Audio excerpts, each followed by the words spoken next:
Welcome to MVP Podcast, Season 2, Episode 11. This is our second morning edition. So instead of our drinks, we are all sipping on our coffees or teas. Yes. I actually, if you can tell, I've got a little bit of nasal. It's not COVID. It's like allergies every year when it starts to get cold. Mm-hmm. Me too. So I've got my cold tea. It tastes like earth. That's all I can describe. It's just earthy. Mine is beautiful and black and gingery and delicious. Yeah, they went labeled the water ginger with the ice. Oh, I was like, really good too. But with the ice, if it didn't have the ice, has to have the ice. I agree. Yes. I'm with you. Do we do a virtual cheers? Yes. Cheers. Cheers. Good morning.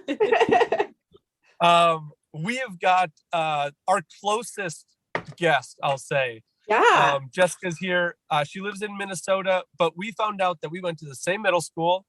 And did you go to Catholic Memorial or just your brothers? I didn't. I went to the all-girls school. DSHA? Yep. All right. So you went to high school with my sister. I went to high school with your brothers. So small world. Had no idea up until 10 minutes ago. So super cool. But she brings the psychology background into, I'm guessing, entrepreneurs and just everyday person. Yep. So I'm excited to get into it, obviously, with my psychology background and Natasha's psychology background. No. I'm giving you a background, Natasha. I'm giving you a background. My background in making things look pretty. Let's get that straight. But yeah, I'm excited to hear about your journey and how you got to where you are and who you're helping. So give us and then the listeners kind of like a brief background of where you came from and what you currently do. Yeah, so I grew up in New Berlin, Wisconsin, and I'm the youngest of 4. And my upbringing was really wonderful at times, but then we also had some challenges. I grew up with a sister with disabilities, and that was tough. Being the youngest and having my childhood have those challenges, but seeing really great, just different worldviews because of that. But also having a very empathetic personality because of it.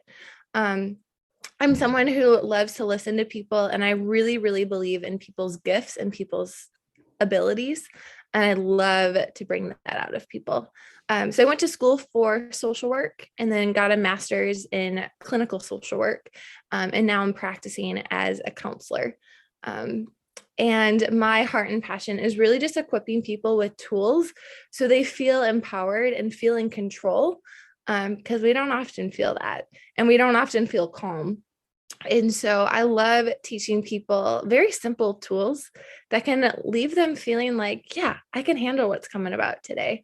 And they can be the version of themselves that they want to be. They can be that professional. They can be that mom. They can be that partner. They can just be that individual too, that they want to be.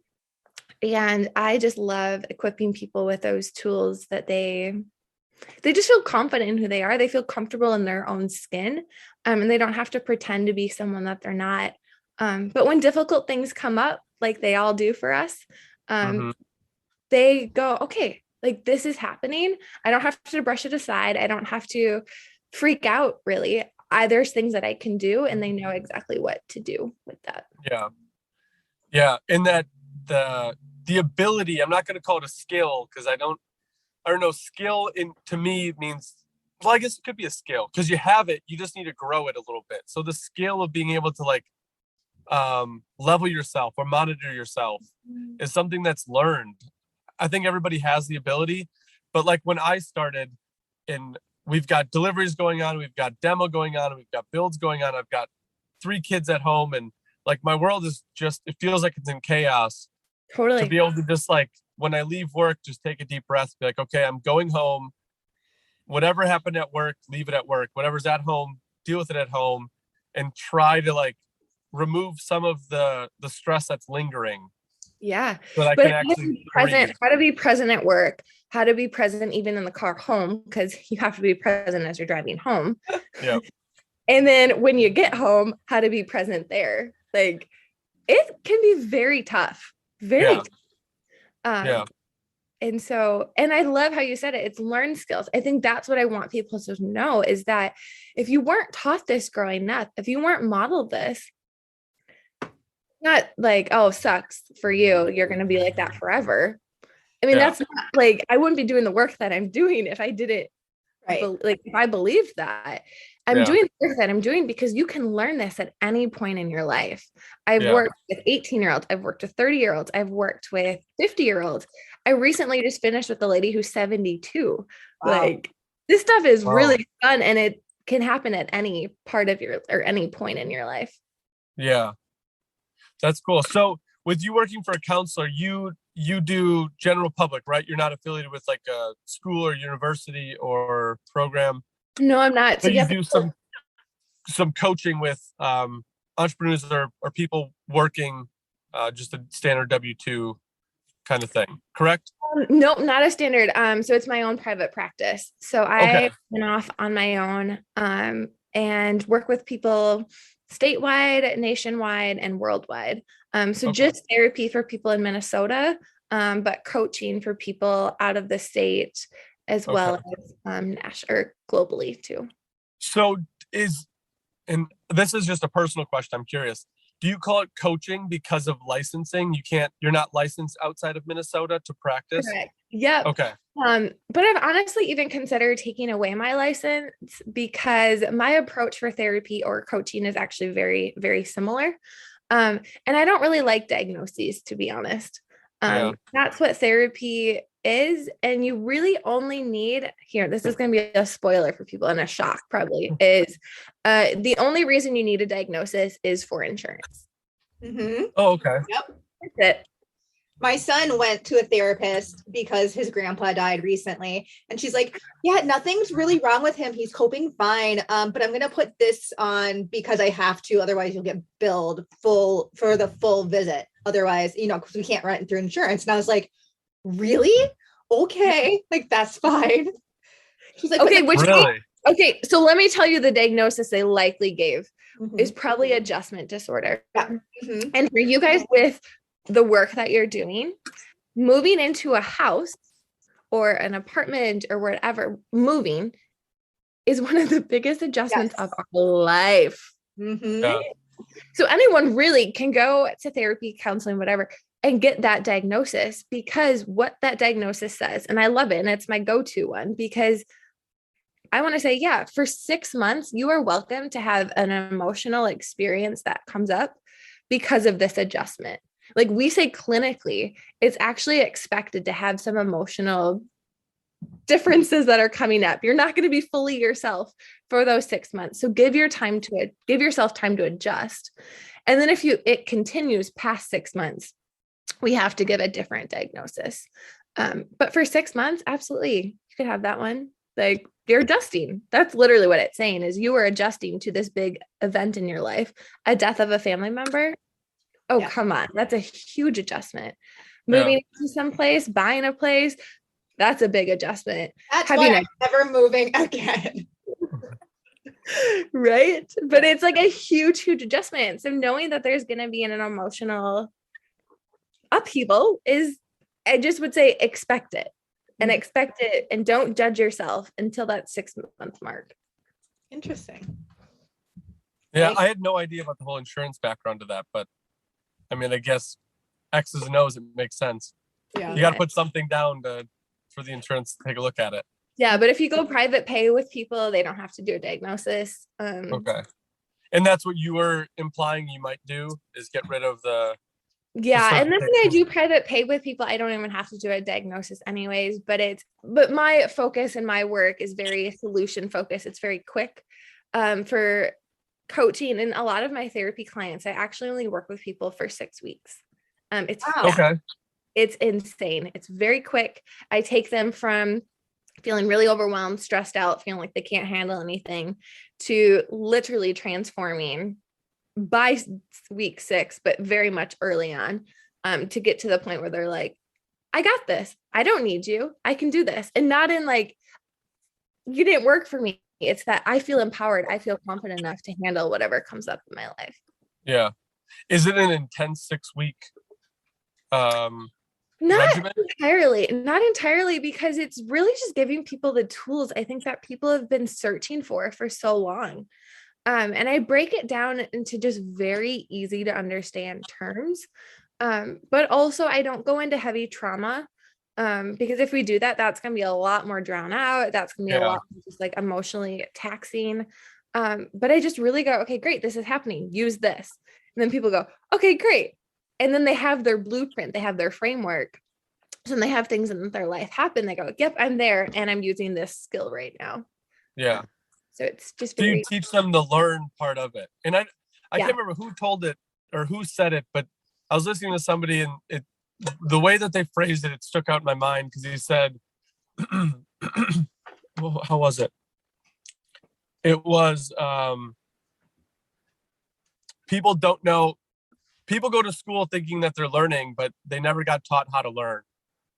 So like we missed that basic step. And I kind of equated that into like the emotional regulation. Like we never had a course in school, in middle school at Holy Apostles. We never had a thing of how to regulate your emotions or how to help out of a stress relief. And I feel like there's some negative connotation to it in our society about like those type of educational things. But I mean, if you don't know how to learn and regulate your body and your emotions, I mean, it makes sense growing up. My big piece of that is if we can't learn how to regulate our emotions, that's the emotional part of the brain. And if we can't do that, what happens is we drop to that survival, because we're saying, I can't handle this situation. We drop. And then we're living our lives in survival mode, which means we're overwhelmed, we're stuck, we're yelling things that we don't want to, we're literally frozen, not able to talk to people, or we're leaving conversations, we're not having conversations that we need to be having. We're not living in the life that we want to. But if we can learn how to handle those emotions and recognize the fears, the insecurities, and not run away from those either, but learn to deal with them and to learn that those insecurities don't have to be us. We don't have to take on that identity, but we can overcome that. We're able to. This is like my absolute favorite part. And when my clients get there, they know I'm so excited, and they're so excited because it's a huge breakthrough. If we go from that emotional part to the top part of our brain, which is our executive part, and that's where we're that best self. That's where we're confident. That's where we're setting goals for ourselves and achieving those goals. That's where we're having conversations with people that are so intelligent and they're creative and there's breakthrough and there's just a lot of optimism and a lot of innovation and creativity and fun, just fun that happens there. I mean, we have to have that emotional intelligence in order to get to that point. Because if we don't, we will drop to that survival. Yeah. And is there something you're talking about, like, are you talking about like Maslow's bottom level, like survival? Yeah, that time, I mean, our basic needs have to be met. So what I'm talking about when I say the survival, the emotional, the executive, that's really looking at brain-based research. So Dan Siegel is a really big founding researcher of that right now. And it's looking at the neurodevelopmental research, right? So that's that nerdy kind of talk. That's the very counseling talk stuff. The fun talk. Yeah.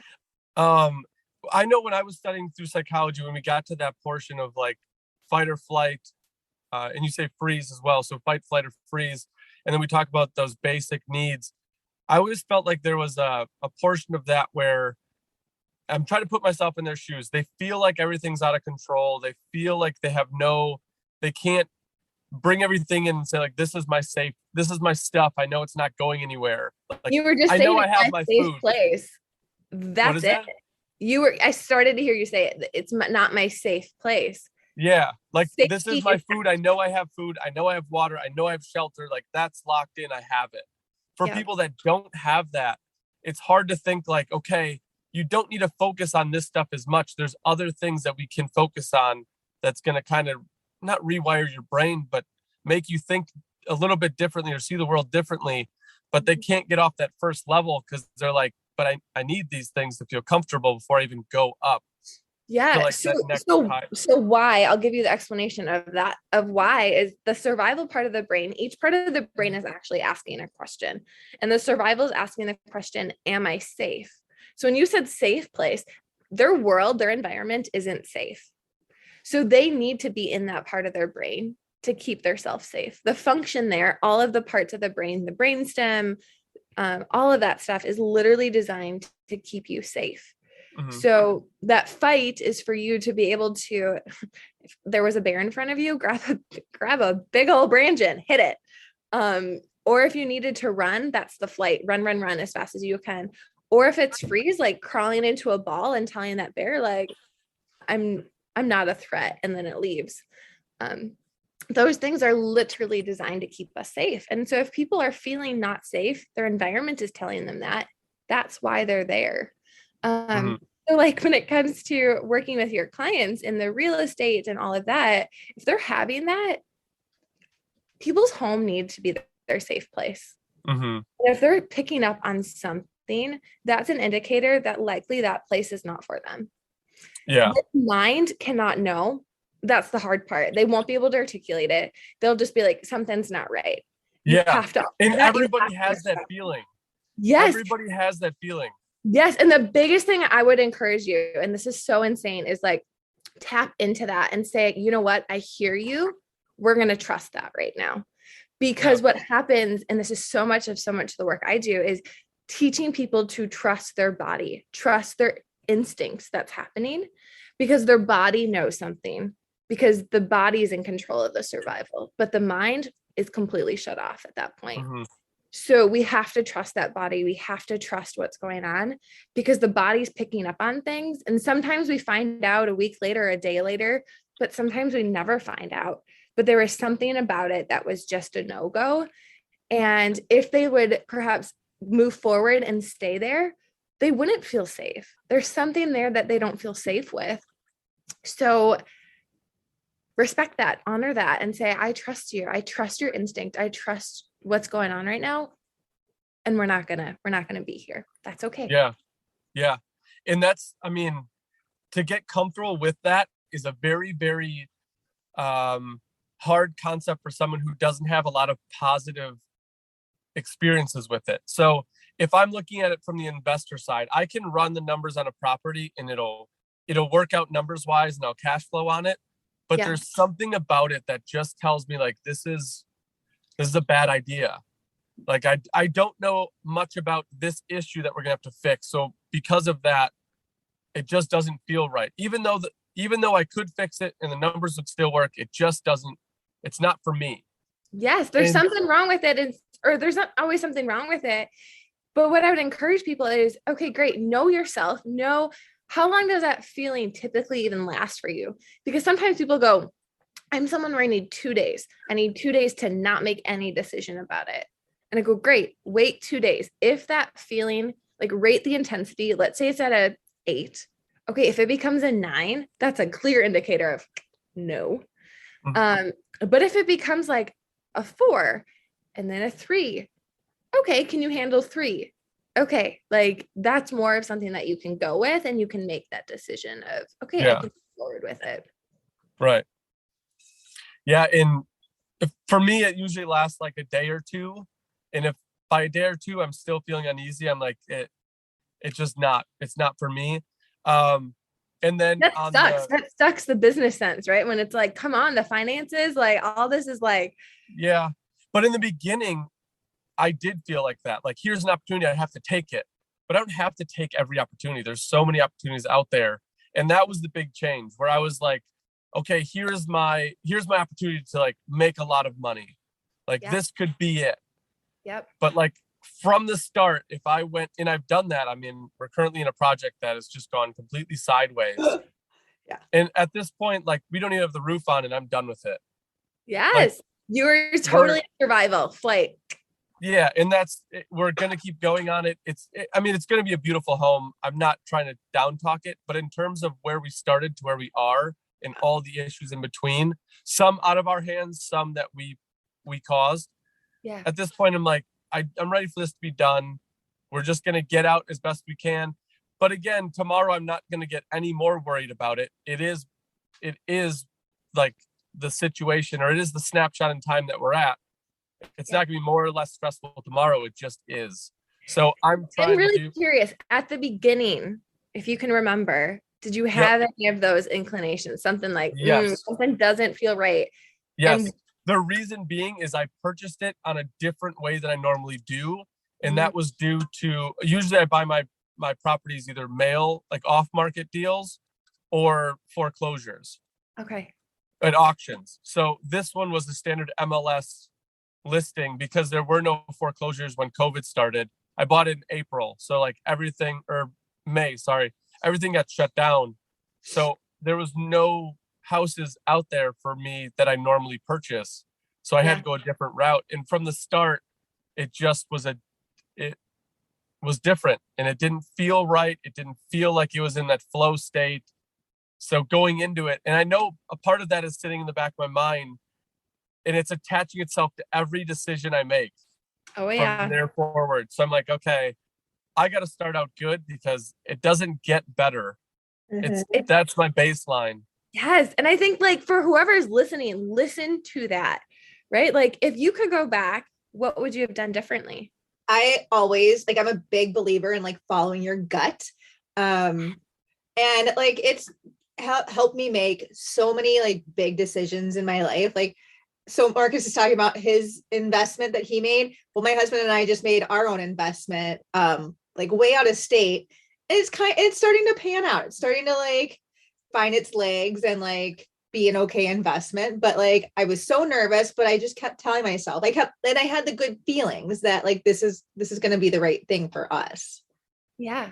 And that's so good. And then, because then in the process, it kind of can grow and can actually nurture and like, but really it's like looking at a soiled ground. Like, do you have the rockiness? That thing's not going to grow too well. Right. But if it's like, no, it's good. It feels good. Like I feel it. My body feels it. Like, yeah, everything just feels in tune. Like it feels good. Then move forward. But it's so hard. And I think it's like, and I think what I want people to know is give yourself grace, because we all have these moments in our life. We all have times where we didn't really listen to that gut or to the intuition or that feeling. But a lot of times it's really because we haven't been taught to do that. Yeah. And that's not praised in our society. And if you're making a business deal and you're like, something just doesn't feel right and you can't pinpoint it, people are like, well, that's not a good enough justification. It is. Yeah. In my head now, it is a good enough justification. Yes. Because, and I explained to him, like, it's nothing about you. It's nothing about your house or your property or your asset. Just something about this doesn't feel right. Mm-hmm. Again, it's nothing personal. It's just my decision to do this. Yeah. But it gets really tricky. And I'm trying to sympathize with the people that, I mean, everybody has different roles. So like where I have to make a decision and I have to wait maybe 6, 8, 10 months to find out if it pans out or not. There are some people that wake up in the morning, they're like, all right, here's a decision for today. And I can't even wait 5 hours because my anxiety is just so high waiting for it. And those are the people that I'm like, man, if there was like some secret way to get them to like just calm down, or if we could teach them to take a breath, which seems so hard in the moment. Okay, so let me teach you, because this is my specialty. This is if there is a secret way. There are so many amazing, wonderful ways to do it. What I tell people is what we need to know is we need to use the calming strategies that work for us. People have always told me, journal. You know what happens when I'm journaling? I literally, it's insane. I literally grab the pen and I just go, like, I don't enjoy it. Okay. Like it's a no-go for me. But I'd be the same way. Writing, not for me. Yeah. Not me either. Nope. But there's people out there that go, oh my God, that's like the most therapeutic, calming thing for me. And I go, great, you use it. Yeah. Because what happens is the purpose to answer, am I safe? Because that's the question of the survival to get out. We have to answer yes to get out. If I'm journaling and going, oh, come on, that's a fight reaction. That's telling me I'm staying in my survival and I'm probably going to go a little bit deeper. Actually, I'm not actually going to get out. So the purpose is to get out. So use a calming strategy that's going to work for you. So I'm going to ask both of you guys, like, what are things that you enjoy? What are things that you kind of go, really like, that was nice. Like, I enjoyed that. What are those things for you guys? For me, it's like working out. Like that's where I get my like calming. So Yes, or like absolutely. or petting my puppies. Yeah. Mine are walks with the dogs. Yeah. Those are my, like, as much as it stinks sometimes because it's either like it might be like 6 a.m. or like right when I get home from work after I'm like tired. Yeah. So getting to doing it, frustrating. But when I'm actually on the walk and I'm listening to either like I'll listen to classical music or like a podcast, and I can just decompress for 25-30 minutes and have no kids screaming at me, no like no job site noise. Yeah. It's just like walking the dogs. That's like my calm. Yes, yes, yes. So here's the fun part is I look at hormonally too at times. Men need testosterone to experience calm, and you can achieve that by either having time alone or by fixing something. So you said when you're able to just be completely alone, time, space away. Yep, absolutely. Yep. That makes total sense for me. And for Natasha, you said like one part that really stuck out was petting your dog. Women can receive calm by getting estrogen, but the estrogen piece can be by nurturing or by being nurtured. But often what happens as women is we're nurturing too much and we're being nurtured way low. So what we have to do is we have to kind of equalize it out. And a dog is just one of those absolutely wonderful little creatures that can nurture us so beautifully well. Here we are. Right? Natasha, I am calling Jason, and he's gonna have to up his nurturing game. Oh, for sure. I know, right? I mean, a massage is great. So like a foot massage, a back. Oh my God, I know. He's so sweet though. He's like, we need to schedule you in for a massage. He tries so hard, but I'm like, that's not good enough, babe. You need to really get in there. Okay. So here's one of the really fun parts. Men get testosterone by either having time alone or by fixing something, right? He's a fixer. Okay, so let's utilize this. This is where I love doing this. It's like, ooh, you teach this. You could say to your husband, hey, I'm feeling really stressed and overwhelmed right now. You know what help fix it? If you could massage my feet for like 5-10 minutes. That would really help me. Love it. I hope Ari does not watch this show. Well, you can just utilize that and tell him that. But for whoever's listening, I mean, it's like I love doing that because the man gets to fix something, produce testosterone, super good for them. And the woman gets to receive nurturing, which gives them estrogen and helps them, like total win-win for everyone to experience calm. Yeah. Love it. And obviously there's a lot of stress that comes from work. I think a lot of it comes from people not doing what truly like satisfies them in work. Yeah. Like they're going to a work and they're clocking in, they're doing their job, they're clocking out. And some people, it doesn't matter what they do, they just love that role. And that's something that I learned super early. Like one of my first or second jobs, there was a guy that I kind of bonded with. He was a few like cubes over. Yeah. And I was talking about like, I want to start my own company. I want to do all the stuff that I'm doing right now is what I envisioned 6 years ago. Yeah. And he was like, yeah, that like, good for you. Like I ran I think he ran his own parish, something within a church.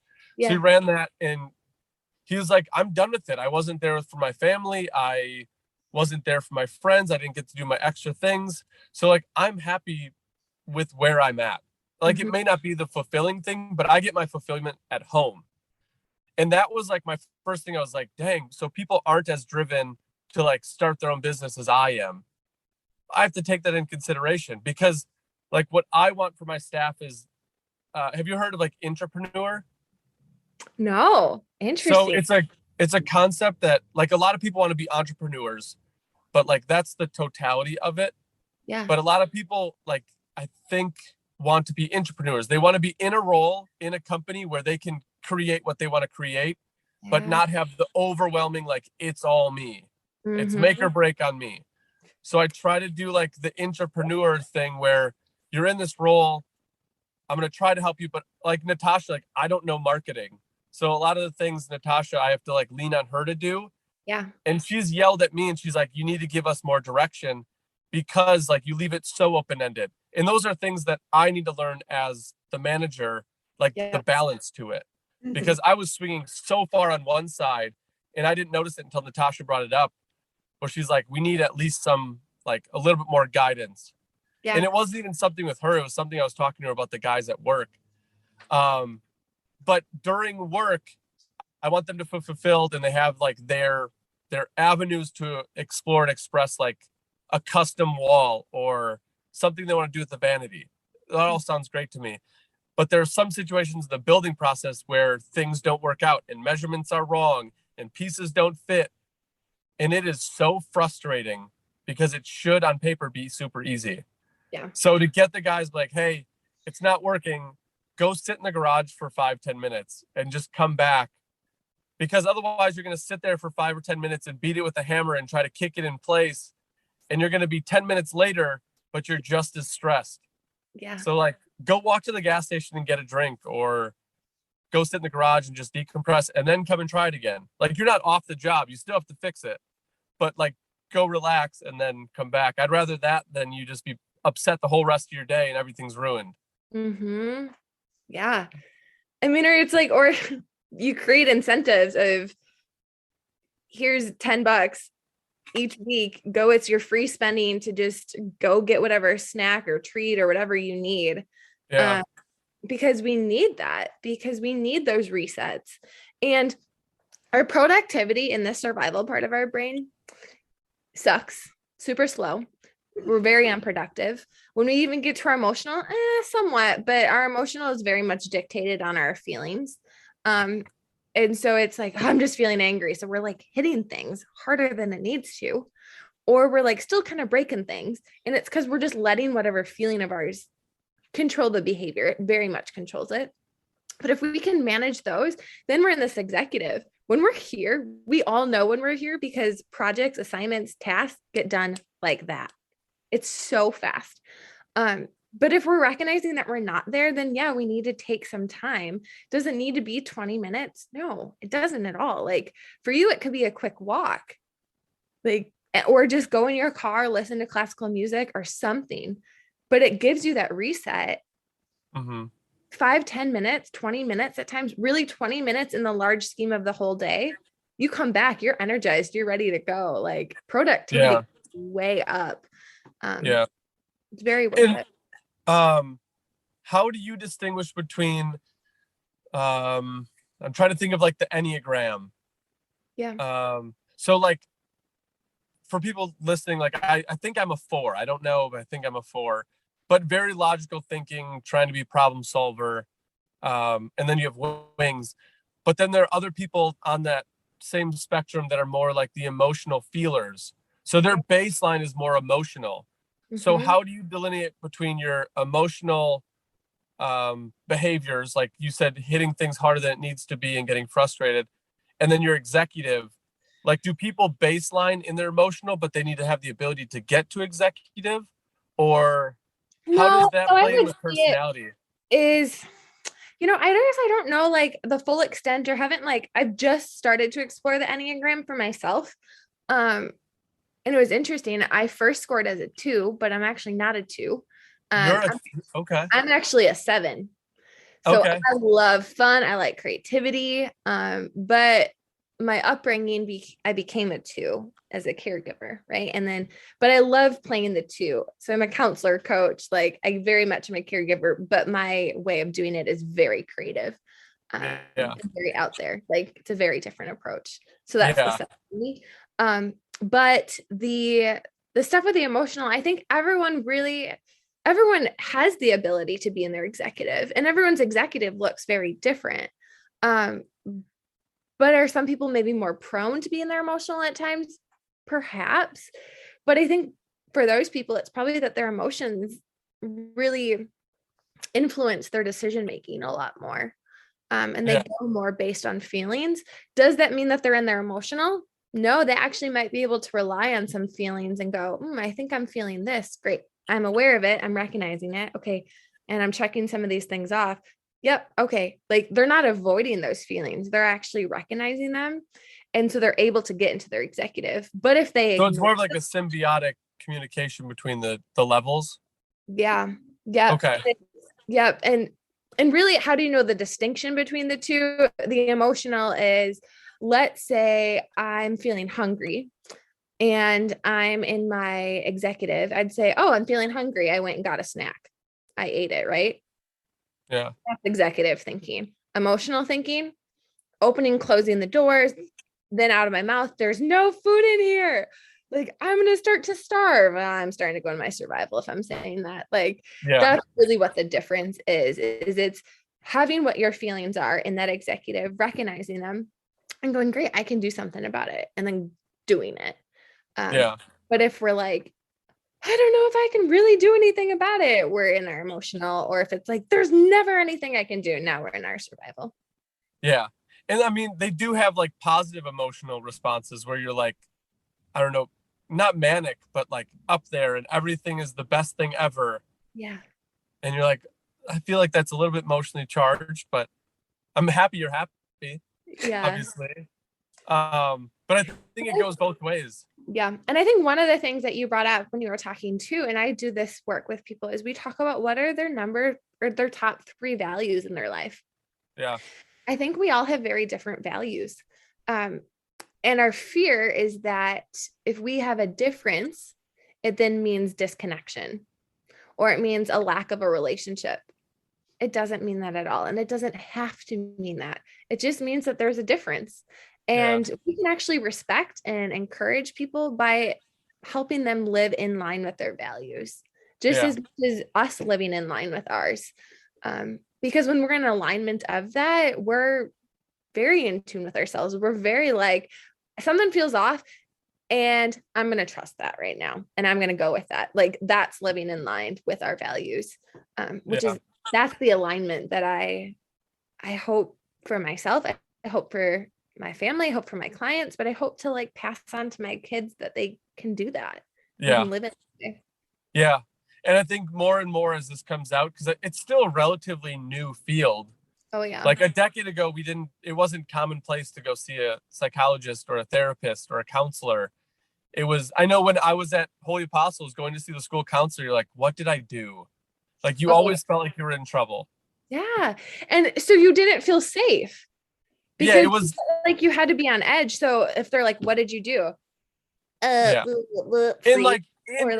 I'm not blaming Holy Apostles, because in their defense, I probably did something wrong. So like, I give them the okay to do that on that. But like, for me, it was like, again, like, what are we doing? We're going over my classes for the next year. We're going to go over what grades I'm not doing well. We're going to go over the incident I had with a kid in some class. Like, I know the things are going to go over, but I don't feel like anything's happening. They're just going to like reprimand me. Mm-hmm. And I mean, at that point, I don't think it was as advanced as it is now. And I think there's a long road to go too, which excites me. But now that I feel like there's more and more resources within school, and I think it's more commonplace for, if my son tells me he's struggling or having some emotional thing, like, go talk to a therapist. They're going to be a great resource for you. And it's not a punishment. Mm-mm. Just go talk to somebody. Because if you want to get good at basketball, I would have you go to a coach who has the skills of basketball. Yeah. But you want to get better with your mind, I'm going to send you to a coach that is good with their mind. And for me, that just makes sense. I don't know. And my biggest, deepest passion is, I would say, Marcus, come work with me. Because you know what I would do is I would teach you and equip you how to do it for yourself. And then once you learn how to do it for yourself, you can then teach your son how to do it. Yeah. Because his safe person, I don't want that to be me. No. I want that to be you. Mm-hmm. I want you to be his safe person. I want you to talk to him when things come up, because there's a time right now he's going to need to talk to you. There's going to be a time when he's older. There's going to be times where he's going to need that safe person.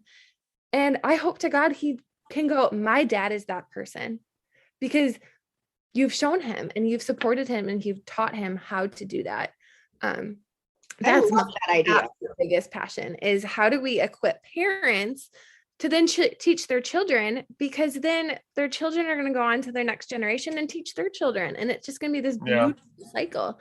But I think we need to have more of the general public not be scared of the brain. Mm-hmm. I don't know. I feel like they don't want to talk about it because it's weakness. If your mind's not tough and steel, you're weak. And if you're weak, you're not going to make it. You know, it was interesting. I was reading a book years ago, but it was about the whole like mind over matter aspect. And I just thought it was the coolest thing I have ever read. I didn't get a chance to finish the book, but I want to find it again and start reading it one more time because it was so cool. Like your mind is so much more powerful than you give it credit for. Yeah. And how I see it is, okay, I grew up hearing, Lindsey, you have a brain, you need to use it. Stop relying on those emotions. You're just being too emotional. Okay. Yeah. I was first taught, a lot of my clients have been taught, you're too emotional, you're too sensitive, you're too dramatic. I mean, those are words that they've always heard. And I go, ooh, you want to hear my like backstory on that? I was like, you know what I found out is this emotions are actually the ticket to get to that part of the brain where that mind is powerful. Like I said, if we avoid those feelings, we drop to our survival. Are we powerful in our survival? No, we're victims.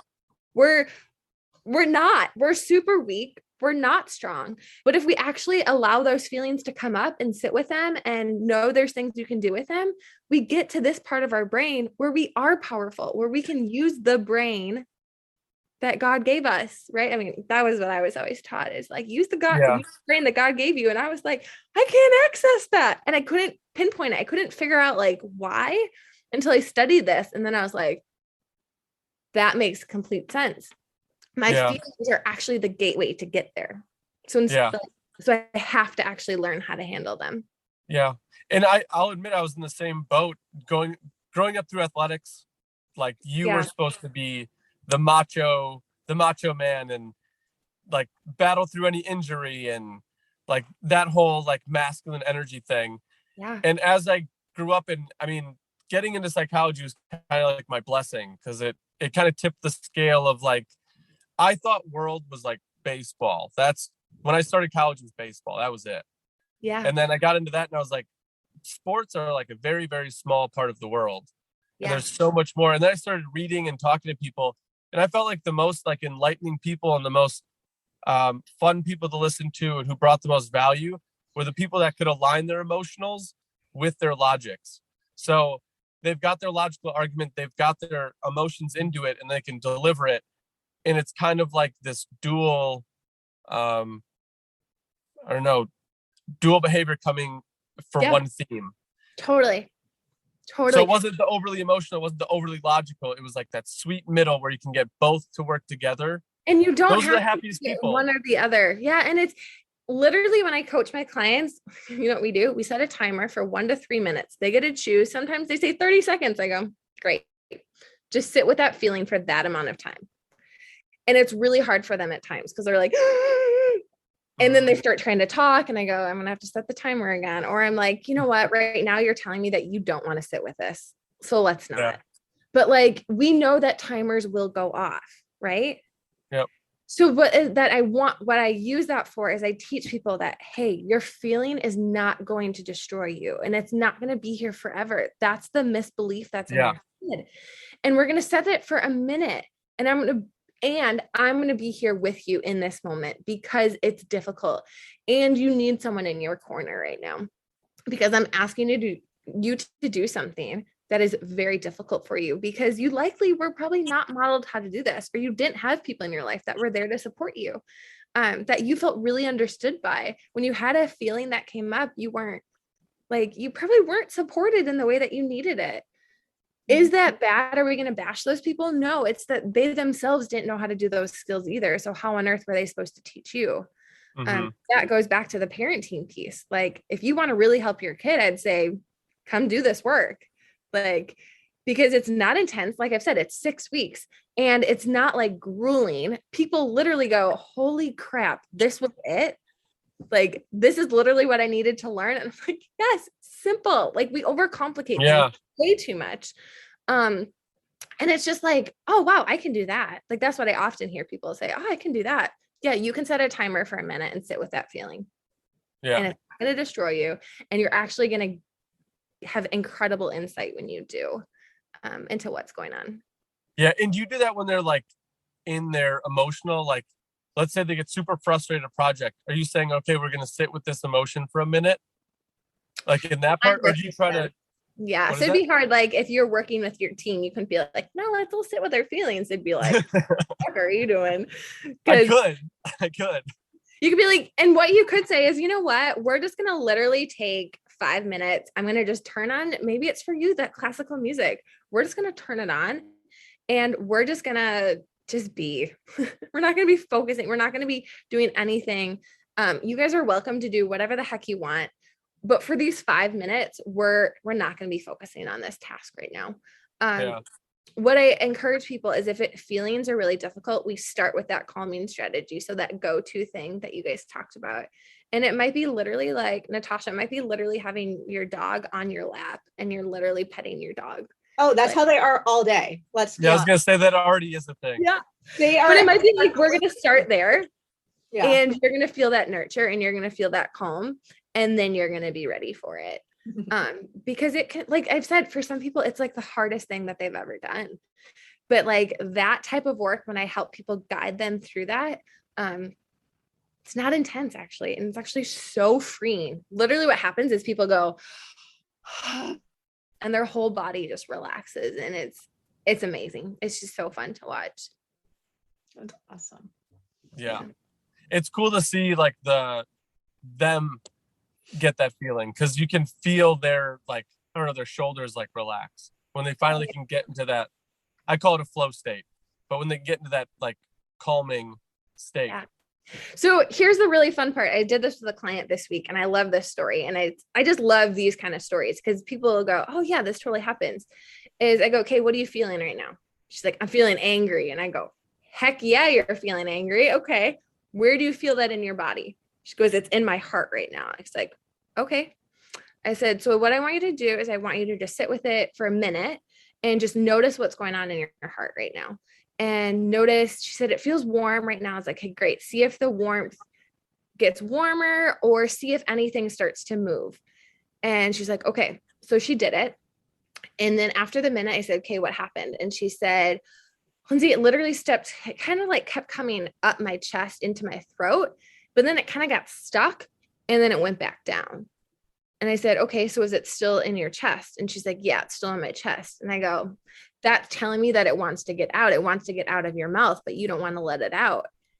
And she's like, well, I've been like, honestly, screaming kind of all day. I don't want to like scream anymore. I was like, okay, then let's not scream. And I go, I literally was like, can you put your hands up and then just go, and she's like, I could do that, but I don't really want to. I was like, do you want me to do it with you? So literally for 5 minutes, we just did that. Like ridiculous, right? Yeah. But I asked her, I said, okay, from when we started, what was your intensity? She said, my intensity of the anger was an 8. And I said, that anger was so big for you. Like that was really big. Now, where is it at? She's like, it's a 4. I said, so you took that little bit of time to just go, and I go, it's now a 4. And I said, is it in your chest anymore? She goes, no, it's not in my chest. She's like, honestly, I don't even know where it is. I said, it got out of your body. Like you needed to let it out. And it's that simple. And so that's how I walk it through with people is we say, okay, great. What are you feeling? Where is it in your body? Now let's figure out how to release it. Yeah. I think that's huge. And it's super cool that you're able to do that for people to get the feeling of happy and healthy. Because I feel like with all the stimulation going around the world, I feel like some people have lost like what their body feels like when it's healthy. Whether that be like stress in their life or substance, like I feel like alcohol is like everywhere. And I feel like we lose track of what our body feels like when it's healthy or our mind feels like when it's healthy. And alcohol and all of those things. Here's my perspective on it. This is different. I didn't mean to bring in drugs because that's a whole I think it's great. I think it's super great because you know what it is it produces calm for us. That's why we do those things. I think if we could see it that way, it as a true suppressant. Yes, it literally is producing calm. Like that's why we do it, because our body knows to get out of survival, we need calm. So that's why we're doing those things. Like, just matter of fact, that's why we're doing it. I think if we could look at things that way, or it's, I want to avoid something. Yeah. Like that's, you're in your survival. Those fight, flight, or freeze, choose what you're going to do. Yeah. But what it does, and this is what I encourage people, is I say, okay, in the long term, is it really truly helping you? Is it really helping you get to this part of your brain? And what I Yeah. hear people say is, no, it kind of does. Kind of hard to get to your executive part of your brain when you're on alcohol. Yeah. Or on Like the pot. last thing that's probably Like, gonna pop up. yeah, I mean, there's lots of things that people do, and here's the deal, we've all done certain things too. It's like, I'm not the type of person that's like, oh, you've done that. It's like, yeah, we've all used coping strategies that have been like healthy, and then we've also used things that haven't been healthy. Right. Whatever they are to us, it's not a judgment. For me, it's just like, yeah, you were in that part of your brain and you were trying to use a calming strategy, like point blank. People go, really? Wow. Yeah. It's like, yep. So is that really serving you? Not so much. Do you want to learn something different? Yeah, I want to learn something different. Okay, great. Let's figure out something different. But there can be times where you're still going to use that because you know how powerful that is for you to experience calm. We have to get to a level where these other ones are just as effective. And then once they are, then we start to eliminate using those other ones. Yeah. And it's almost like we're learning over. Like we learned that at some point in our life, we learned that alcohol or this or that would take our stress out. That was a learned behavior. So we keep doing it. And now we're like, hey, that learned behavior, it's gotten me to a little bit better. But like, I still, as a person, I'm not feeling completely like happy, or I'm not feeling completely to my potential. So alcohol can, or whatever it is, can take you that far. And then it's like, okay, let's take a step back and let's learn a different process and see if that gets us there. Absolutely. And the stopping. I love our tangents that we are getting on. However, we are going over our time limit for the day. So we are an hour. We're just going to have Lindsey to come back on our show for another session, because this is now we've got super informative. We have got the background on Lindsey, and now I think next episode we talk about how you implement it with some people, either with agents or in the workforce. Yeah. Some of the tactics you use and all that kind of stuff. I don't know if you guys would feel comfortable, but I think this part, I think a lot of your listeners like would probably really love to hear this, because mental health, this kind of conversation people don't hear, right? Like we don't talk about this. We were able to just talk. It was like normal conversation. Yeah. Mm-hmm. This can be normal conversation. As it should be, right? And it's like alcohol, things like that. Oh, come on. Who doesn't use sex? Who doesn't use pot? Who doesn't use work? Like, list everything that we have all done. Like, there's no judgment. We use it. Like, it's worked, but it's gotten us to a certain level. So there's no judgment with that at all. Right. No, that's super cool. Well, you're going to connect with Natasha offline to try and get another show, because I want to get more in depth with it, kind of open up the conversation a little bit. Well, thank you. It was super fun. I enjoyed it. And it's fun for me because I was like, ooh, I'm going to try a different angle. Instead of just talking to therapists or things, I'm like, why don't I just talk to just a whole different field, which is a lot better anyway. And let me tell you, agents and people in real estate investing are very anxious. So if you can find some people, they all need talking. Because, I mean, there's restless nights. I had one last night. Well, and what we could talk about is like, so one of my biggest passions is teaching. And so I've created some workshops, and I would love to even like partner with you guys and create something even specifically for you guys. That would be awesome. Work with. So think about that. Take notes of like, what are the things that people even need? You might even be like, I'm needing this. Great. I will create it. Like that's where my 7 comes in. And I love of teaching and just really just solid examples that people go, I could do that. Yeah. I really like that idea. I do. Cool. Awesome. Well, great. Thank you for your time. Yeah. I mean, I will talk psychology all day, every day. So thank you for your time. We'll definitely get you back on. We'll talk about more like the implementing and the real estate field, obviously. But I think now that you guys have the base even of that brain stuff a little bit more, it's going to help you. Because what I do when people finally get to the last week with me is we start to talk about how to recognize where other people are in their brain, and then how to appropriately respond to them based off of that.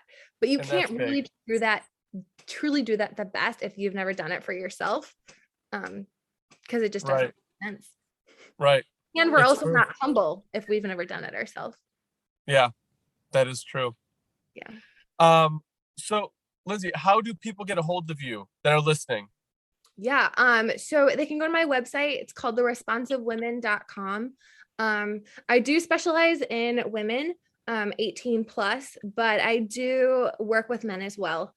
So I don't want people to be like, oh, she doesn't work with men.